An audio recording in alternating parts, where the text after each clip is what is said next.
দ্রুত গতিতে এগিয়ে চলছে খাগড়াছড়ি দীঘিনালা সড়ক প্রশস্তকরণ কাজ। সড়ক ও জনপদ বিভাগের আওতাধীন এই প্রকল্পের ব্যয় ধরা হয়েছে 34,63,00,000 টাকা।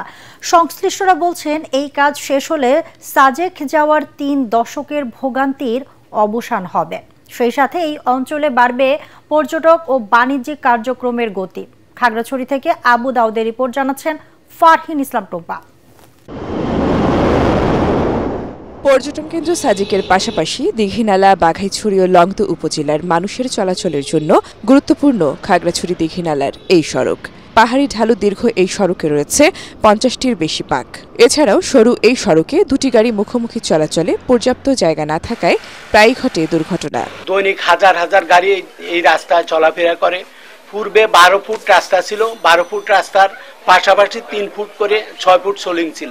একটা গাড়ি যখন ক্রসিং করতে যাওয়া হতো তখন দেখা গেছে যে গাড়িটা সোলিং এর উপরে যখন একটা চাকা ফালাই দেওয়া হতো, এখানে গর্তের কারণে বিভিন্ন ভাঙ্গার কারণে এখানে দুর্ঘটনার সম্মুখীন হইতে হইতো। আমাদের একটা সিএনজি মাহেন্দ্র রাস্তার নিচে নামাই দিতে হইতো। ইট সোলিং অনেক সময় স্লিপ করে গাড়িটা পড়ে যেত। 3 ফিট 6 ফিট সোলিং তুলে যখন 18 ফিট করবে তাহলে আমাদের জন্য সুবিধা হবে। আমাদের সড়কগুলো হওয়ার কারণে আমরা অনেকগুলো খুশি। আমরা দ্রুত কঙ্কর ভাঙা শেষ করার চেষ্টা করব।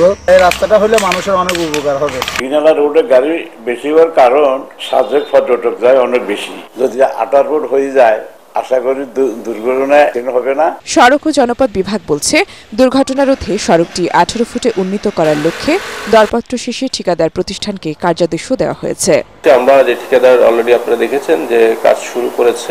আমরা বিশ্বাস করি এই সড়কটি 18 ফিটে প্রশস্তকরণের কাজ শেষ হলে তাদের যে যাতায়াতের ঝামেলাগুলো ছিল এটি সুন্দর কোঠায় নেমে আসবে এবং তাদের যাতায়াতটা আরো নির্বিঘ্ন হবে এবং ঝুঁকিমুক্ত হবে বলে আমরা আশা প্রকাশ করছি। কার্যাদেশ অনুযায়ী নির্ধারিত 6 মাসের মধ্যেই সড়ক প্রশস্তকরণ কাজ শেষ করা হবে বলে আশা ঠিকাদার সংশ্লিষ্টদের।